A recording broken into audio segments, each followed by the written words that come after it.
오늘 이 밤에도 우리가 이어서 노마에 관련된 이야기를 하려고 합니다. 오늘은 특별히 먼저 본디오 빌라도는 누구인지에 대하여 함께 살펴보기를 원합니다. 본디오 빌라도라고 하면은 우리는 가장 먼저 사도신경의 이제 일부분에 나오지 않습니까? 그 외아들 우리 주 예수 그리스도를 믿사오니 이는 성령으로 잉태하사 동정녀 마리아에게 나시고 본디오 빌라도에게 고난을 받아사 십자가에 못 박혀 죽으시고, 우리가 2000년 전에 예수님께서 십자가에 달려 돌아가실 때에 예수님을 핍박했던 많은 사람들의 이름은 다 기억을 못합니다. 그죠? 그러나 한 사람은 기억합니다. 본디오 빌라도. 정말 유명해졌습니다. 우리가 오늘날 기독교인들이 신앙 고백할 때마다 그 사람의 이름을 부르니 그 사람은 정말 죽어서도 지금 귀가 간질간질할 것 같아요. 계속 본디오 빌라도, 본디오 빌라도. 그러니까 그죠. 그런데 이 사람이 AD 26년에 로마 제2대 황제였던 디베료, 지난 시간에 우리가 살펴보았죠. 티베리우스의 친위대의 고위 장교였던 세야누의 청구로 인하여서 유대의 5번째 총독으로 임명이 되었습니다. 그러니까 2대 황제였던 디베료 황제가 그를 유다 총독으로 5번째 유다 총독으로 임명을 하게 되었어요. 그때가 AD 26년이었고 그때부터 10년간 유다를 다스리던 총독이었습니다. 여기서 여러분들이 참고해야 될 것은 총독과 왕은 다른 겁니다. 총독이 왕이다고 생각을 하시면 안 됩니다. 왕은 아니지만 총독으로 임명을 받은 거예요. 자, 일반적으로 우리는 이렇게 생각하죠. 총독이든 왕이든 그 나라 국민이 될 거라고 생각하는데 총독은 좀 아닐 수도 있을 것 같아요. 히로부미 맞나요? 일본 안중근 의사가 총을 쐈던. 그렇죠. 히토. 그것도 총독이었나요? 갑자기 생각나서 물어보는 거예요. 그래서 그리고 이 사람은 유대인도 아닙니다. 유대인도 아닌데 실제로 이 사람은 어디에 소속된 사람이냐면 이 밑에 보면 이두메라는 지역의 출신지입니다. 이두메는 그 옛날 야곱과 형 에서, 쌍둥이 형 에서죠. 에스의 후손을 에돔 족속이라고 하죠. 에돔 족속에 이렇게 뿌리로 내려오면 이 사람들을 이두메 사람들이다라고 부릅니다. 신약 시대는 이두메 사람이라고 부르죠. 그러니까 유대인도 아닌 거예요. 그런데 이 사람이 유다를 다스리는 총독이 되었다라는 것입니다. 근데 단순히 유다 지역만 다스리는 것은 아니에요. 이두메 지역인 이 밑에 지역뿐만 아니라 유다 지역 이쪽과 위에 사마리아 지역, 그러니까 이 지금 주홍색 분되는 이 넓은 지역, 그 위에 갈릴리 지역은 아니에요. 어느 정도 갈릴리 지역 이제 인근까지 그렇게 다스렸던 사람이 유다 총독 빌라도다라고 생각을 하시면 됩니다. 근데 이제 갈릴리는 이제 아닙니다. 갈릴리는 저 위쪽이지만 이런 이제 배경적인 것을 보시면 될 것 같아요. 그런데 이때 유다 총독이었던 본디오 빌라도는 원래 어디에 그 자기의 그런 거처라고 해야 될까요? 본부, 쉽게 말하면 행정적으로 거주하는 그런 이제 총독의 관저가 어디 있었냐면 가이사라에 있었습니다. 가이사라. 지중해 연안에 있는 가이사라. 이쪽에 있는 이유는 여기서 이제 배를 타고 나가면은 로마까지 가기 편하잖아요. 그죠? 거기서 이제 그리스를 이렇게 지나가면서 로마까지 갈 수 있으니까 본국에서 파송된 총독이니까 가이사라에 이제 본거지를 두고 한 번씩 예루살렘에 어떤 명절이 되면 한 번씩 이렇게 예루살렘을 방문합니다. 예루살렘을. 오늘 지금 예수님께서 십자가에 달리신 요 절기는 유월절 절기입니다. 그러니까 유월절을 맞이해서 가이사라의 본거지를 들고 있었던, 하지만 본거지는 여기지만 사실은 이 전체적인 것을 관할하고 있었습니다. 그냥 수도가 거기다고 생각하시면 될 것 같아요. 관저가 거기 있으니까. 거기서부터 예루살렘의 명절이 다가오면 예루살렘을 방문하는 거예요. 유대인의 명절이 되면. 왜냐? 어떤 소요가 일어나지 않을까라는 것을 총감독하기 위해서 군사들을 이끌고 내려옵니다. 내려오면은 빌라도가 머무르는 관저가 있었습니다. 예루살렘 안에도. 주로 이제 헤롯 궁전에서 딸린 어떤 곳을 거처를 마련했다고 합니다. 이제 거기 예루살렘 성 바로 위에 안토니아 요새가 있었다고 했죠. 거기가 헤롯의 요새라고 했는데 그 밑에 또 어느 지역에 서쪽으로 조금 가다 보면 관저가 또 있어요. 그곳을 예루살렘을 방문할 때는 그곳을 관저로 썼다가 또 이런 명절이 끝나면 다시 가이사라로 돌아가곤 했다는 거예요.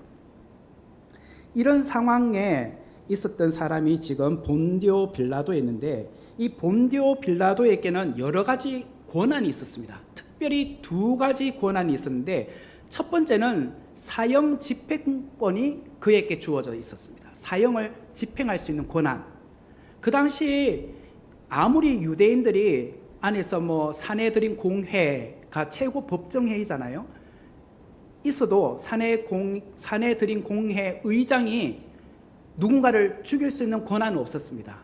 또 대제사장도 그런 권한이 없었어요. 모든 권한은 로마에게 있는 거예요.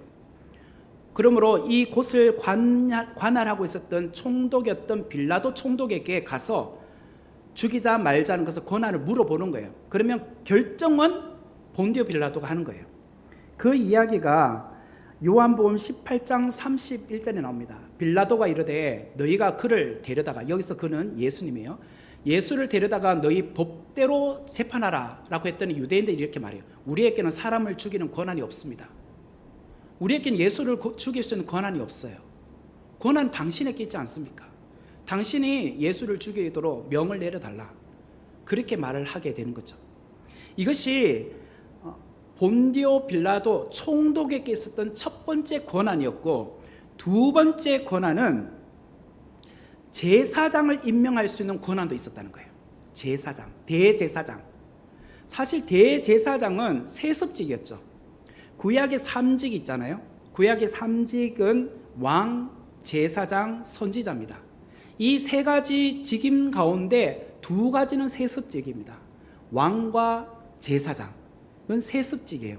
왕은 다윗의 혈통이고, 그 다음에 대제사장은 아론의 후손이죠. 그렇지만 선지자는 세습직이 아닙니다. 하나님께서 특별하게 부르신 자가 이어서 하는 거죠. 그래서 엘리야의 아들이 엘리사가 아닙니다. 엘리가에 나오니까 아들인 줄 착각하지 마십시오. 네, 엘리사는 이제 하나님께서 엘리사에게 가서 기름 부으라고 하죠. 그렇지만 이 세 가지 직임은 다 기름 부음을 해야 됩니다. 왕, 제사장, 선지자는 다 기름 부음을 해야 돼요. 그리고 이제 그 직임을 위임받게 되는데, 그 중에 세습직은 왕과 대제사장, 세습직이 아닌 것이 선지자라고 말씀을 드렸어요. 그러면 대제사장도 당연히 세습직임에도 불구하고 빌라도 총독에게는 내가 결정할 수 있는 권한이 있었다는 거예요. 뭐 대제사장에게 여러 명의 아들이 있으면 그 중에 대제사장이 생각하는 아들이 있을 건데, 그 아들이 아니라 내가 원하는 아들로 세운다, 이렇게 하는 거죠. 그리고 보면은 신약시대 때 이런 아들의 세습도 이미 허물어졌어요. 왜 그러냐면 안나스와 가야바, 이 두 사람은요, 그 사위와 장인과의 관계입니다. 우리가 생각할 때는 아들로 내려가야 되잖아요. 근데 지금 사위에게 또 넘어가고 있어요. 그죠? 이런 걸 보면은 세습직이 또 아닌 것을 알 수 있죠. 그러니까 이제 이런 것도 신약에 총독이 대제사장을 세울 수 있는 권한이 있었다는 것을 우리가 알 수가 있는 거죠. 그뿐만 아니라 또 하나의 더 권한이 있다는 것은 무엇이냐면, 이게 뭐냐면 사내들인 공회입니다. 사내들인 공회에 보면은 총 70명의 회원이 있었어요. 오늘 우리로 말하면 국회의원들입니다. 국회의원들이 모여서 어떤 법을 이렇게 제정을 하지 않습니까? 그러나 이 법도 사실은 총독이 거부하면은 그 법이 인정될 수 없었습니다. 우리는 국회에서 뭐 어떤 것을 딱 하면은 뭐 대통령이 거부할 수도 있겠지만 기본적으로는 국회에서 어떤 이렇게 몇 퍼센트 뭐 3분의 2다 뭐 이렇게 되면은 그 법이 이제 책정이 된다고 하면은 이 사람들은 아무리 우리가 책정하고 만장일치를 하더라도 총독이 그 법 싫어, 난 할 수 없어 하면은 거부권을 행사하면 그 법도 인정받을 수 없었다는 거예요. 이런 막강한 파워를 갖고 있었던 사람이 누구냐? 빌라도 총독이었다는 거예요. 그러니까 이 빌라도 총독은 이 유다 땅 또 위에 있는 사마리아 지역 이 전체 지역을 총괄하고 있었던 그런 총독이었고, 특별히 가이사라에서 본부를 두고 관절을 두고 있다가 명절이 되면 예루살렘에 와서 소요가 일어나는 것을 확인하고 또 그것을 모든 것을 진압하기 위해서 군대를 이끌고 내려왔다라는 것을 우리가 보게 되죠. 그에 비해서 우리가 빌라도라는 사람을 또 이제 우리가 배워야 되는데요. 이 헤롯과 빌라도는 사실은 평소에는 그렇게 사이가 안 좋아요. 빌라도는 우리가 왕이라고 하죠. 왕. 빌라도는 그 지금 총독이라 했죠. 총독이고 헤롯이 왕이죠. 헤롯은 왕이고 빌라도는 총독이죠. 사실은 이것도 이제 뒤에 가면 이야기하겠지만 헤롯도 지금 여러 명의 이름이 있다 보니까 성경에서 헷갈리는 부분이에요. 그냥 헤롯 왕이라고 하니까 그냥 진짜 헤롯 대왕을 말하는 건지 아니면 헤롯 아그리빠를 말하는 건지 헤롯 안티파스를 말하는 건지 뭐 이런 것이 다 헷갈린단 말이에요. 그런데 일단 기본적으로 헤롯은 개인의 이름이 아니라 왕가의 이름이에요. 그러니까 가문의 이름이라고 생각을 하시면 될 것 같습니다. 근데 평소에는 서로 간에 원수처럼 지내다가 예수님을 죽이는 일에 있어서는 합의점을 보았다는 거예요. 그리고 이 당시에 예수님을 처형하고 십자가에 못 박게 하는 이 당시에 헤롯은 누구였냐면 성경에는 헤롯 안디바라고 나옵니다. 안디바. 이것을 다른 말로 하면 안티파스라고 합니다. 안티파스. 우리가 그 안티파스 뭐 바르는 겁니까? 네네. 안디바인데요. 사실은 헤롯 대왕이 죽고 나서 아들들에 의해서 땅을 좀 나누어 가져요. 이것을 그래서 분봉왕이라고 하는데 그 부분은 뒤에 가서 제가 말씀을 드리겠습니다. 헤롯 대왕 아버지 때는 유다 전체, 갈릴리, 사마리아, 유다 이 전체를 총괄하는 그런 왕으로 있다가 그래서 대왕이라고 해요. 헤롯 대왕이 죽고 난 이후에 그의 아들들에게 그 땅을 좀 분배해 줘요. 이것은 이제 내가 분배해 주는 것이 아니라 헤롯이 죽으면서 해주는 게 아니라 로마에서 아들들에게 너는 갈릴리 지역에, 너는 유다 지역을 해. 뭐 이런 식으로 나누어 가지게 됐는데 그 중에 이 헤롯이라는 사람은 안디바 헤롯이었는데 이 사람은 사실은 갈릴리 지역을 다스리던 분봉왕이었습니다. 갈릴리 지역. 그러니까 예루살렘은 아니죠. 예루살렘이 있는 곳은 유다 땅이죠. 그 위에 중간 지역을 사마리아 지역이라고 했죠. 그 위로 올라가면은 갈릴리 지역이니까 제일 위쪽에 예수님의 제자들이 주로 다 갈릴리 지역에서 있었던 사람들이죠. 거기서 이제 부르심을 받았잖아요. 그 갈릴리 바다 호수 쪽에 있는 곳이죠. 그러니까 사실은 빌라도와 헤롯은 지역적으로는 조금 경계선이 있어요. 아까 제가 말할 때 빌라도는 유다 지역과 사마리아 지역을 다스렸던 총독이라고 했어요. 그러나 헤롯은 그 지역을 벗어난 갈릴리 지역을 다스리는 왕이었어요. 그러니까 서로 간에 겹치지는 않아요. 그런데 이 부분에 대해서 지금 신약에 가면 이런 이야기가 나옵니다. 이 내용이 어디냐면 누가복음 23장 1절부터 이제 이야기인데 제가 한번 천천히 읽어볼게요. 무리가 다 일어나 예수를 처음에는 이제 빌라도 총독에게 데려갑니다. 끌고 가서 고발해 이르되 우리가 이 사람을 보매 우리 백성을 미혹하여 가이사는 이제 로마의 황제를 가이사라고 하죠. 가이사에게 세금 바치는 것을 금하여 자칭 그리스도 메시아라고 하더이다. 빌라도가 예수께 물어 이르되 네가 유대인의 왕이냐? 라고 물었어요. 그랬더니 예수님이 네, 말이 옳다라고 했어요. 무리가 더욱 강하게 말하되 그가 온 유대에서 가르치고 갈릴리에서부터 시작하여 여기까지 와서, 여기 이제 갈릴리라고 시작해요. 예수님이 처음에 어디서부터 사역을 시작했느냐? 갈릴리라고 말을 해요. 이것을 무리들이 빌라도 총독에게 갈릴리에서 시작한 사람입니다 라는 말을 듣는 순간 빌라도가 6절에서 이렇게 그가 예수님이 갈릴리 사람이냐? 라고 물어요. 그랬더니 거기는 헤롯의 관할인데, 그래서 헤롯에게 데려가 이렇게 하는 거예요. 왜냐하면 이 빌라도도 굉장히 여기에 대해서 부담감이 있었던 거예요. 예수님을 만나보니까 예수님 죄가 없잖아요. 근데 괜히 내가 이 사람을 죽이라고 명을 내리면 안 되잖아. 지금 유대인들은 다 빌라도에게 와서 그 예수 십자가에 못 박으세요. 자기 스스로 메시아라고 해요. 하나님의 아들이라고 사칭하고 다녀요. 제발 저 사람 좀 죽여주세요. 우리에겐 그런 권한이 없어요. 라고 했더니 빌라도가 그러면 데려오라고 하니까, 왜냐? 이 지금 유대 땅에서 일어나고 있는 일이잖아요. 예루살렘에 와서 일어나고 있으니까. 그래서 잡아왔는데 무리들이 말하기를 갈릴리에서 시작하여 여기까지 왔어요. 그러니까 빌라도가 거기서 힌트를 얻고 그 사람 갈릴리 사람이야? 그러면 헤로데에게 가야지. 헤로데에게 보내. 라고 한 거예요. 근데 사실은 이때 헤롯이 갈릴리 지역을 다스리는 왕이었는데, 이게 안디바라고 했죠.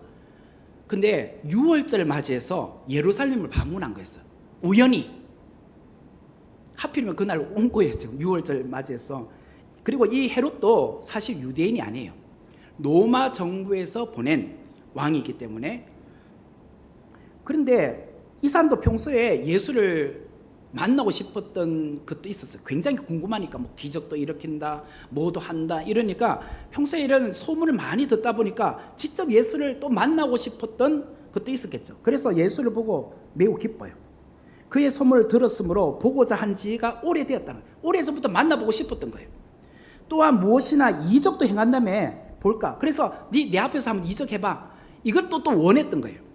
여러 말로 물었으나 예수님께서 아무 말도 대답하지 않아요. 이적도 안 행하시고 거기에 대해서 대꾸도 안 하시고 가만히 있는 거예요.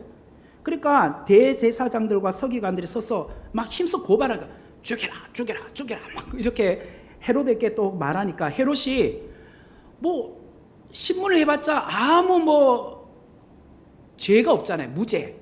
그렇다고 해서 그냥 보내려니까 내 자존심도 있잖아요. 그래서 군인들을 시켜서 예수를 없이나 희롱하고 빛난 옷을 입혀가지고 빌라도에게 도로 보내는 거예요. 그래서 뭐 약간 조롱하고 뭐 거기다가 홍포도 입혀보고 막 이런 식으로 해서 이제 빌라도에게 다시 보내는 거예요. 그랬더니 이제 헤롯과 빌라도가 전에는 원수였는데 당연히 친구가 되었다는 것은 예수를 이렇게 서로 간에 막 떠넘기다가 결국은 죽이는 것에 있어서 친구가 되었다 이 말이에요. 지금 이제 이런 이야기가 나오는데, 제가 좀 전에 말한 것처럼 헤롯 왕은 누구인가? 헤롯은 사실은 가문의 이름입니다. 우리 같으면 김씨 가문, 이씨 가문 이런 거 있죠. 좀 쉽게 이제 이야기를 하자면 케네디 가문, 케네디 가계도라고 할 때 우리가 존 F 케네디 대통령이 이제 35대 대통령이었는데, 이분을 이제 우리가 알다 보니까 이제 앞뒤로 이렇게 좀 보면은 그의 아버지 조지프 케네디가 주 영국 대사를 지냈다고 합니다. 그리고 존 F 케네디는 두 번째 동생이었는데 9번째 동생은 연방 상원 의원을 지냈고 또 7번째 동생은 미 법무부 장관 연방 상원 의원을 지냈다는 거예요. 그리고 또 에드워드의 여기 9번째 아들로 이렇게 내려가면 또 상원 의원 나오고 또 하원 의원 나오고 뭐 또 메릴랜드 부지사도 나오고 연방 하원 의원도 나오고, 이렇게 케네디 가문이 계속 대를 이어서 명문 가문이 되는 것처럼 마치 헤롯 가문도 그러했다는 거예요. 그렇게 보시면 되는 거예요. 그러면 이 헤롯 가문에 우리가 어디부터 이렇게 헤롯 가문이 이제 유명세를 타게 됐는지 보면은 위에 안티파테르라는 사람부터 시작이 돼요. 그러니까 성이 헤롯이라고 생각하시면 돼요. 그러니까 패밀리 네임, 집에 있는 우리가 가족 이름 있죠. 김씨라는 그런 것을 보면 돼요.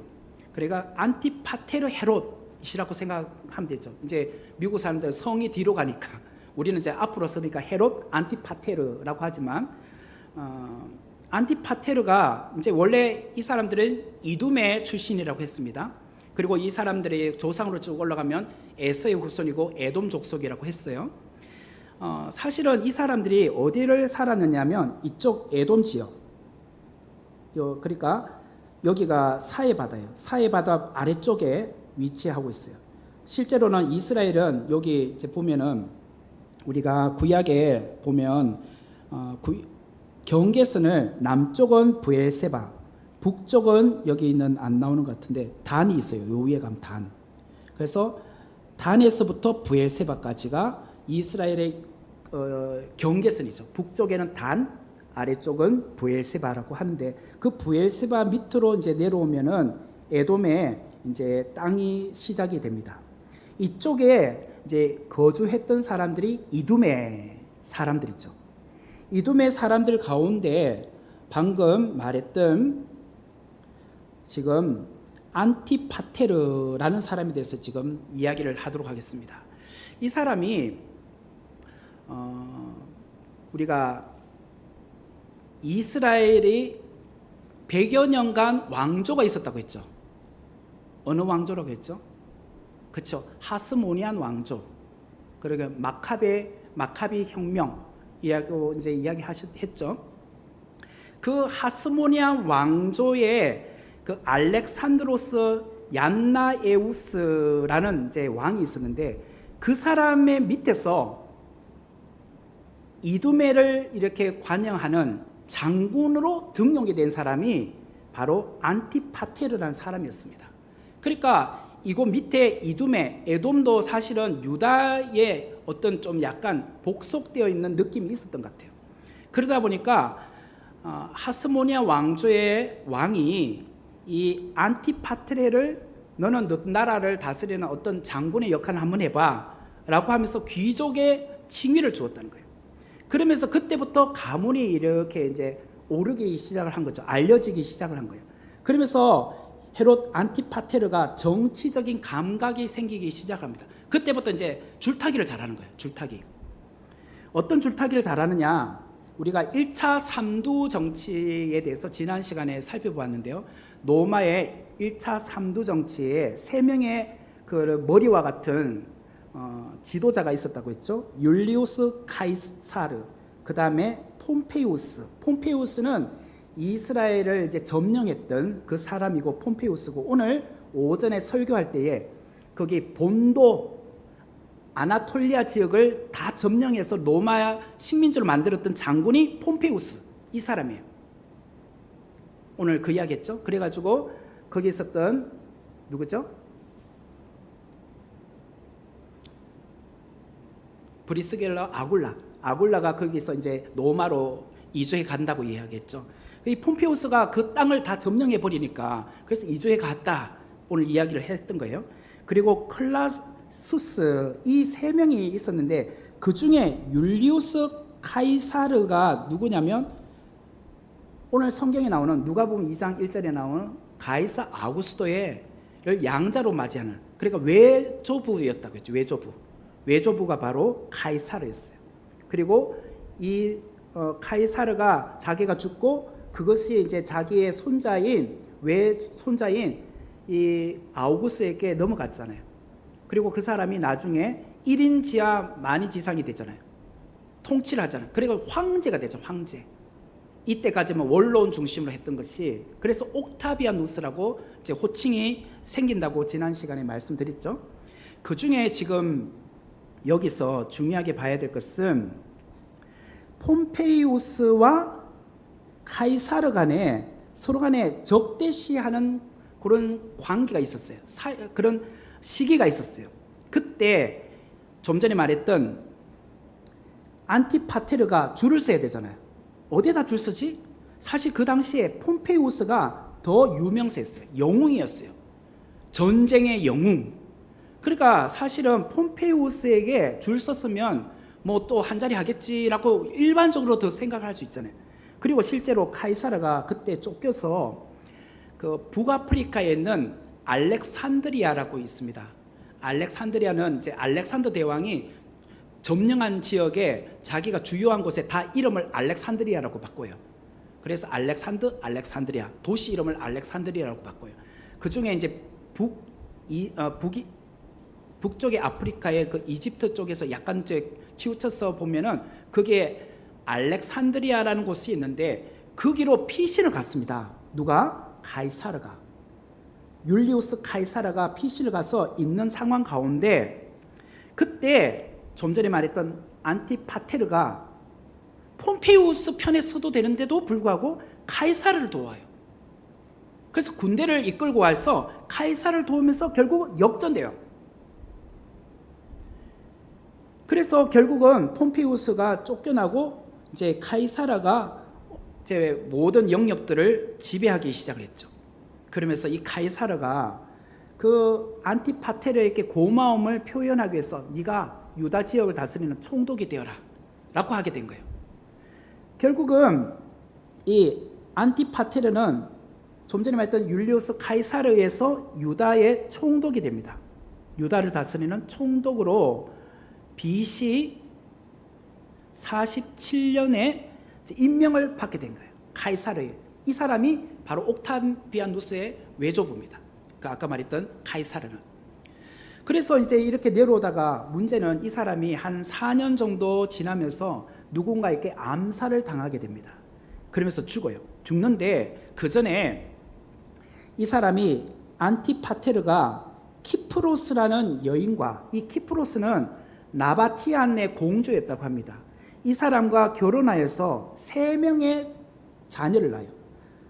아들 2명, 파사엘과 헤롯과 딸 1명, 살로메라는 이렇게 3남매를 가지게 됩니다.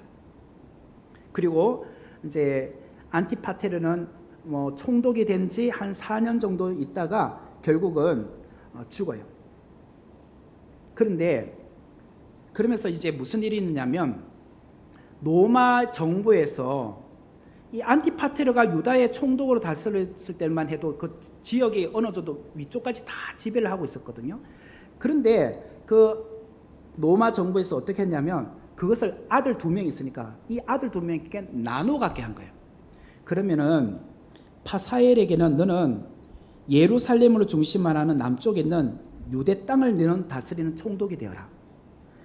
그리고 헤롯에게는 너는 갈릴리 지역을 다스리는 그런 총독이 되라. 이 당시에는 이제 왕이라는 개념보다도 총독으로 먼저 임명을 했어요. 왜냐하면 왕은 좀 더 큰 덩치가 되어야 되기 때문에. 그렇게 이제 시작을 하다가 유대에 사실은 또 3년 정도의 내전이 계속 반복이 되다 보니까 결국은 나라가 이렇게 이스라엘이 안정되지 못했어요. 그런 와중에 헤롯이라는 사람이 이 또 파사엘이 좀 일찍 죽어요.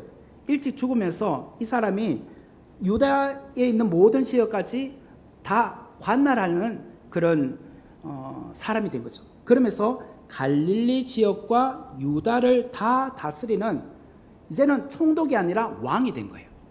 로마 정부에서 땅이 더 넓어졌으니까 왕으로 세워주게 되었어요. 그러면서 하스모니안 왕조도 몰아내고 하면서 실제적인 유다를 다스리는, 유다와 여기서 유다라는 것은 유다 요 지역만 아니라 그 위에 있는 사마리아 지역과 또 그 위에 있는 갈릴리 지역까지 전체를 오늘로 말하면 그냥 이스라엘 전체라고 생각하면 돼요. 다스리는 왕으로 이제 위임을 받게 된 거예요. 임명이 된 거예요. 그러다 보니까 이제 대왕이라고 우리는 이제 일반적으로 부릅니다. 이렇게 이제 밑에 다른 사람하고 헷갈리지 않으니까 이제 형식상 그렇게 불러주게 된 겁니다. 그리고 나서 제가 그러면서 있잖아요. 헤롯 대왕이 사실은 안티파테르는 이 헤롯 가문은 어느 출신이라고 했죠? 이둠의 출신이죠. 에돔의 후손이잖아요. 그러니까 이스라엘 땅 전체를 다스리다 보니까 사실은 쉽지 않아요. 유대인들이 인정을 안 해주니까. 니는 우리 쪽에서 보면 이방인들이잖아요. 이방인인 사람이 왜 우리 유대를 다스리는 왕이 돼? 다윗의 혈통도 아니고 또 심지어는 하스모니안 왕조의 후손도 아니면서. 그런 데 대한 불만이 계속 올라오니까 이 헤롯이 유화 정책을 씁니다. 어떻게 유화 정책을 썼냐면, 내가 그러면 너희들 위해서 건축 사업 해줄게. 요새도 지어주고 어떤 성에 대해서 튼튼하게 방비할 수 있는 요새, 그리고 물이 흘러가면서 물을 공급받을 수 있는 수로도 만들어주고, 극장들도 만들어주고, 공공 건물들도 만들어주고, 경기장들도 만들어주고, 그리고 또 헤롯 궁전도 만들고, 그리고 그러면서 사마리아 그리고 여리고를 도시도 어느 정도 정비시켜줬어요. 그러다 보니까 헤롯이 왕이 되어서는 계속 끊임없이 건축 사업을 벌이기 시작을 한 거예요. 이게 어쩌보면 굉장한 일이었어요. 그래서 평생 헤롯은 왕으로 재임하여 있는 기간 동안, 여기 보면은 BC 37년부터 BC 4년까지 이 기간 동안, 왕으로 있는 기간 동안 끊임없이 그런 건축 사업을 하게 됐어요. 그 중에 대표적인 것이 무엇이냐면 가이사라. 아까 제가 말했죠. 가이사라는 아까 이렇게 보면은 갈릴리 바다 요단강 사이가 있고, 여기 보면 이쪽에 가이사라가 있었다 했죠. 여기 가이사라하고 이쪽에 이제 지중해죠. 지중해 인근에 가이사라가 있다고 했습니다. 이쪽에 총독의 관저가 있었다고 했죠. 빌라도 총독이 이쪽에 있었다고 했잖아요. 그죠? 이쪽 가이사라를 집중적으로 건축 사업을 하게 된 거예요. 가이사라라는 말도 사실은 히브리의 원래 도시 이름이 아닙니다. 가이사가 뭐예요? 카이사르, 율리어스 카이사르. 그죠? 자기를 총독으로 만들어줬다. 우리 아버지 안티파테르를 총독으로 삼아줬고, 그래서 이것을 가이사를 우리 황제라고 하죠. 흔히 황제란 말을 가이사라고 하잖아요. 그러면서 가이사라는 말을 붙이면서 라 해가지고 가이사라라고 도시 이름을 바꾼 거예요. 그러면서 대대적인 건축 공사를 시작을 했는데, 그게 해변가에다가 보면은 이게 이제 지중해 해변이죠. 이게 지중해 해변이 있는데, 여기 보면 항구를 만든 거예요. 여기 이제 항구로 이렇게 나가면서 배가 드나드는 곳, 이런 곳도 만들고, 그러면서 큰 배, 작은 배가 이렇게 들어갈 수 있는 공간을 만들었어요. 그리고 그 해변가에 경주장도 만들고, 또 경주장 이렇게 큰 데도 만들고, 또 여기는 원형 극장도 만들고, 여기 보면 수로가 흘러갈 수 있도록 이런 수로 공사도 하고, 이것을 대대적인 공사를 하게 된 거예요. 이것이 이런 장면이에요. 이건 실제 지금 현재 남아있는 거예요. 지금 가이사라에 가보면 이런 흔적이 남아있어요. 이것이 좀 전에 이제 도안을 그린 거고, 도안을 지금 현재 남아있는 것이 이런 거예요. 이 중에 이 이쪽에 원형 경기장, 극장이 있었죠? 이게 원형 극장이에요. 지금 현재 남아있는 거예요. 아까 전에 여기에 이제 보면은 이렇게 이제 나가서 해변에 그 항구로 만든 것이죠. 이렇게 대대적인 공사를 하면서 가이사라라고 이름을 바꿔요. 황제를 숭상하고 황제를 높인다, 칭송한다는 이름으로 도시 이름도 가이사라라고 바꿔요. 실제로 그 로마에서 보면은 가장 먼저 오는 곳이 바로 이곳 항구로 와야 되잖아요. 배를 타고 오면 항구인 가이사라에 내려서 거기서부터 육로로 예루살렘을 가지 않습니까? 그리고 예루살렘에 있는 사람들도 결국은 가이사라로 가서 거기서 배를 타고 로마로 가든지 그리스로 가든지 이렇게 가야 되는 거예요. 이런 이야기들이 신약에 보면은 나옵니다. 그리고 이 가이사라는 결국은 이 당시에 로마가 파견한 총독의 관저, 아까 말했던 빌라도 총독의 관저가 거기 있었고, 또 로마의 군대가 주도하는 중심지, 어떤 소요가 나면 이곳 가이사라에서 군인들이 다 나가요. 어디가 지금 그 베들레헴에서 어떤 소요가 났다면 거기서부터 군인들이 베들레헴까지 가게 돼요. 여기 군인들도 주둔되어 있던 곳이 바로 가이사라예요. 자, 보세요. 이 내용이 사도행전 10장 1절에 나와요. 가이사라, 좀 전에 말했던 그 도시에 고넬료라는 사람인데 그 사람이 군대 백부장이었어요. 로마 백부장이에요. 백부장이라는 것은 100명의 군인을 거느릴 수 있는 사람을 백부장이라고 하죠. 이 사람이 이탈리아 부대라고 하는, 그렇죠, 로마죠. 로마에서 파송된 백부장이, 보세요, 좀 전에 가이사라에 머무르고 있잖아요. 로마의 군대가 주둔했던 곳이 가이사라니까. 그 이야기가 지금 나오잖아요. 우리가 이렇게 이제 보면은 아, 그렇구나 하는 것이 자꾸 하나씩 보여지기 시작을 할 거예요. 그런데 이곳 가이사라는 또 우리가 오늘 그 7 집사에 대해서 이야기했어요. 사도들은 말씀과 기도에 전무한다고 할 때, 그래서 7 집사를 세웠다 할 때 그 7 집사 중에 한 사람이 빌립인데, 빌립이 원래 집이 가이사라에 있었다는 거예요. 그것이 사도행전 21장 8절에 나오죠. 그리고 사도행전 23장 23절에 보면 백부장 둘을 불러서 밤 제3시에 가이사라까지 가서 보병 200명과 기병 70명과 창병 200명을 준비하라. 이게 무엇이냐면 바울을 잡아와야 되거든요. 바울을 끌고 오려면 바울은 워낙 그 당시에 유명 인사였기 때문에 그냥 가면 안 되는 거예요. 그래서 백부장 2명이니까 200명의 군인을 데려가는 거잖아요. 그러니까 이런 사람들을 지금 거느리고 가서 바울을 호송해 오도록 명을 내리잖아요. 이게 지금 가이사라까지 가기 위해서. 왜? 가이사라까지 가야 배를 타고 로마를 가든지 할 수 있잖아요. 호송해서 데려가야 되니까. 사도행전 25장 1절과 4절과 6절에 보면 베스도라는 이제 총독이 있는데 그 사람이 부임을 했어요. 부임하면 당연히 가이사라부터 와요. 배를 타고 와야 되니까. 거기서부터 예루살렘으로 가야 되는 거죠. 그래서 베스도가 대답하여 바울이 가이사라로 구류됐다는 것을 이제 끌고 온 것과 자기도 멀지 않아 떠나야 될 것을 말하고, 베스도가 그들 가운데 8일 혹은 10일 동안 지난 후에 가이사라로 내려가서 그곳에서 바울을 재판해요. 왜? 바울이 자기가 로마 황제에게 내가 고소한 거예요. 지금 이런 일이 있어서 나 억울하다. 난 로마 시민자니까 나에서 그런 어떤 뭐랄까 이제 답변해달라, 좀 대변해달라 할 때 베스도가 와가지고 그것을 확인하러 온 거예요. 이게 지금 가이사라로 배 타고 온 거죠. 와서 예루살렘을 올라갔다가 그곳에서 바울을 끌고 데려와가지고 이곳 가이사라에서 재판을 열고 있는 이야기예요. 그러니까 이곳 가이사라는 바로 이렇게 이스라엘의 신약 시대에 보면은 굉장히 중요한 그런 항구 도시로서 로마와 왔다 갔다 하기에 중요한 곳이었다는 거예요. 제가 또 하나만 이제 더 말씀드리면 이것만 하고 오늘 이제 마치게 해요. 이게 무엇이냐면 지금 이스라엘 예루살렘의 성전에 있는 황금돔이라고 합니다. 이 모슬렘 사원입니다.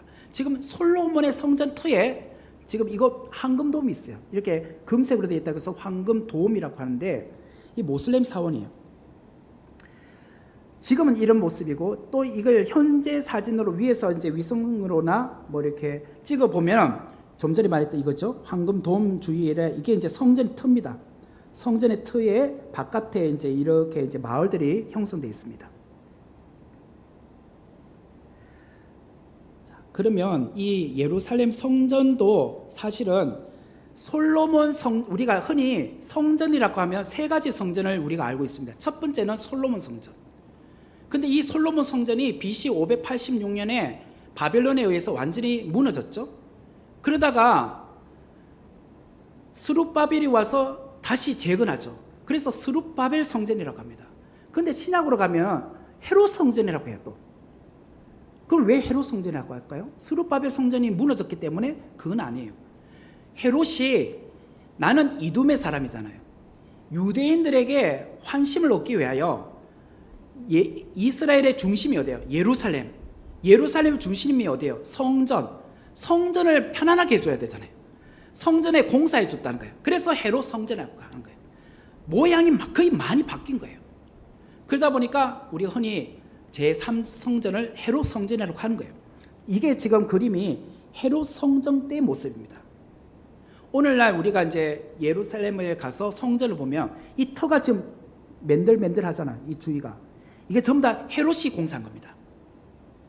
헤롯이 공사했고, 자 여기 보면은 이 옆에 그 골짜기가 보입니까? 안 보입니까? 이게 골짜기가 하나도 안 보이죠 지금.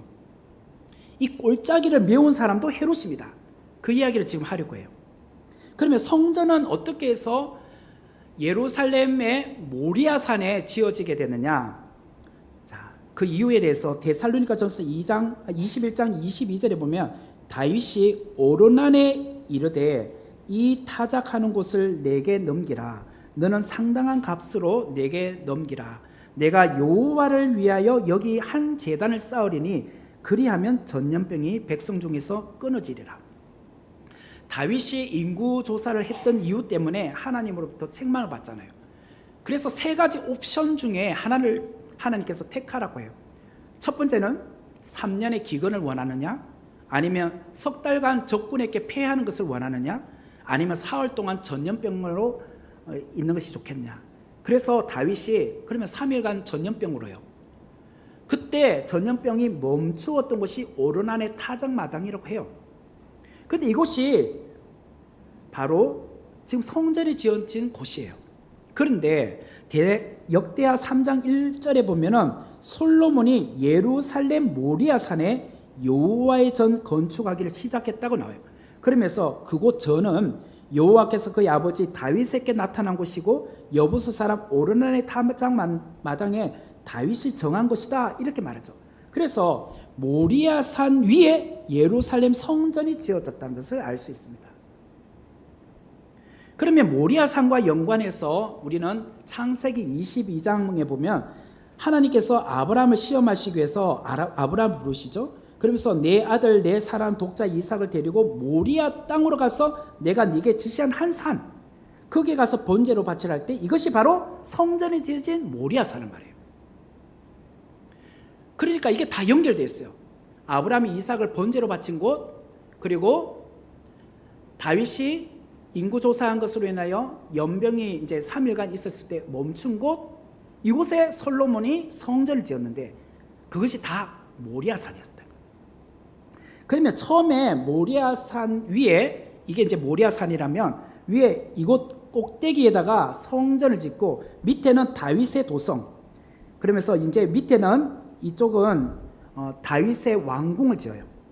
솔로몬 왕궁을 지어요. 그리고 밑에는 이제 다윗의 성이라고 하죠. 다윗의 시티, 다윗의 도성이라고 불러요. 자, 여기 보면은 자, 성전을 중심으로 이게 이제 성벽이잖아요. 이게 우리가 느헤미야서를 통해서 공부했던 성벽이 무너지는 걸 50일간 다시 재건했다는 거, 그것을 말하잖아요. 이 바깥에 이렇게 전부 다 이렇게 있는 거.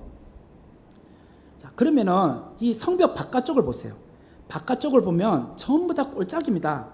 이쪽이 골짜기죠. 이쪽 골짜기를 우리가 무엇이라고 하느냐면 이쪽 골짜기를 기드론 골짜기라고 합니다. 기드론 골짜기라고 하고 이쪽 서쪽 면의 골짜기를 중앙 골짜기라고 합니다. 중앙 골짜기. 그리고 이쪽 바깥쪽을 이렇게 또 가는 골짜기가 있어요. 이거를 흰놈의 골짜기라고 합니다. 흰놈의 골짜기. 그래서 예루살렘 성전은 이렇게 세 가지 골짜기가 있어요. 동편에는 기드론 골짜기가 있고, 서편 바로 성전의 옆에는 중앙 골짜기가 있고, 또 바깥쪽으로 서쪽과 남쪽으로 이어지는 흰놈의 골짜기가 있어요. 그러니까 외세가 오려면은 이런 골짜기들을 넘어서 와야 되는 거예요. 그래서 제가 전에 한번 설교를 할 때 시편 121편, 내가 산을 향하여 눈을 들리라 나의 도움이 어디 있을까. 이 사람들은요, 산이 우리를 지켜주는 줄 알았어요. 이 골짜기도 있고 산이 있으니까 외세가 오기 힘들 거라고 해요. 그런데 바벨론에게 멸망하잖아요. 나의 도움이 천지를 지으신 여호와께서 왔다. 이 산들이 나를 지켜준 것이 아니었다는 거예요. 그 이야기를 할 때 그렇죠. 자, 여기서 솔로몬 성전 당시, 그리고 스룹바벨 성전 당시에 보면은 이곳 오른쪽이 골짜기였습니다. 중앙 골짜기. 자, 그 그림이 이렇게 되어요. 보면 여기에 센트럴 벨리지라고 나오죠. 이게 중앙 골짜기. 이렇게 이쪽으로 왼쪽 편으로는 기드론 골짜기예요. 그래서 여기 기드론 골짜기 글자가 있을 건데, 여기 어디 찾아보면 나올 거예요. 자, 이제 기도론 골짜기 건너면 이쪽 편은 뭐죠? 감람산이에요. 감람산. 자, 문제는 이곳 중앙 골짜기, 이게 문제예요. 그러니까 지금 서쪽에도 골짜기를 건너서 와야 되는데, 사실은 서쪽은 그렇게 공사를 할 필요가 없는 게, 감람산을 넘어가면 그 다음부터 무엇이 있느냐면 광야가 시작돼요. 그래서 유다 광야라고 해요. 그래서 사람들이 그쪽은 많이 안 살아. 오히려 서쪽으로 가야 사람들이 많이 살아. 이쪽으로 가면 계속 사람들이 살고 있거든요. 그러므로 어떤 명절이 되면 예루살렘 성전을 올라면 이쪽 골짜기를 메꾸어 주는 게 좋잖아요. 서쪽을. 이것을 대대적으로 공사했던 사람이 헤롯이에요. 그래서 헤롯 성전이라고 하는 거예요. 그래서 이곳을 또 성전 위쪽을 이렇게 평평하게 세멘트처럼 돌로 이렇게 다 다져놓고, 자, 여기 지금 보시면 우리가 솔로몬 성전에 봤을 때 이쪽이 전부 다 골짜기였잖아요. 이게 서쪽이잖아요. 이 서쪽을 지금 매끈해졌잖아요. 지금 그냥 마을로 그냥 바로 지금 이어져 있잖아요. 지금 전혀 골짜기라는 느낌이 없어요. 이게 헤롯이 한 거예요. 그러면 과거는 어땠는가? 제가 전에 말씀드린 것처럼 이것이 이제 솔로몬 행각이라고 있어요. 솔로몬 행각. 그리고 이쪽에 이제 성전 꼭대기라고 있어요. 자, 여기서부터 보면 이게 이제 헤롯 때 만든 거예요. 그래서 여기 바로 다 이제 마을들이 이어져요. 이걸 어떻게 했느냐? 그 다음 그림 보면, 자, 여기 서쪽에 여기가 원래는 기드론 골짜기 있었어요. 있는데 여기 보면 전부 다 해가지고 무슨 아치형으로 이렇게 뭔가 만들었죠. 이걸 지금 다 메꾸었어요. 그냥 평평하게 골짜기 없이 그냥 지나가라는 거예요. 우리로 말하면 다리를 놓은 거예요. 다리를. 그래서 서쪽에서 오는 사람들 그냥 골짜기 내려갔다 안 가도 되도록 이렇게 해서 성전을 갈 수 있도록 이것을 누가 했느냐? 헤롯이 한 거예요. 엄청난 대공사였어요. 그렇기 때문에 우리 요한복음 2장 19절에서 21절에 보면 이렇게 나와요. 예수께서 대답하여 이르시되 너희가 이 성전을 헐라 내가 사흘 동안 일으키라. 유대인들 이르되 이 성전은 46년 동안 지금 지어지고 있는데 네가 어떻게 3일 동안 일으켜? 그것은 예수님께서 성전 대신 자기 육체 3일 만에 부활하는 걸 이야기하잖아요. 46년 동안 지어진 게 이유가 뭘까요? 골짜기를 메꾸고 있으니까. 이렇게 해서 오랫동안 시간이 걸렸다는 거예요. 그거 아니면 어떻게 뭐 이렇게 오래 걸리겠습니까? 뭐 한 2, 3년이면 끝날 일을. 스룹바벨 성전도 그렇게 오래 안 걸렸는데. 이게 다 이유가 있었어요. 이해가 되시죠? 네, 오늘 여기까지 하겠습니다. 막 부지런히 달렸습니다. 네, 기도하고 마치도록 하겠습니다. 은혜로우신 하나님 감사합니다. 오늘도 귀한 말씀 함께 배웠습니다. 오늘 이 귀한 말씀을 통하여서 또 우리가 성경을 볼 때에 눈이 밝아지고 또 우리가 이해가 다 잘 되기를 원합니다. 또 한 주간도 또 세상 가운데 또 무더운 날씨 가운데 건강하게 또 잘 지낼 수 있게 도와주옵소서. 예수님의 이름으로 기도합니다. 아멘.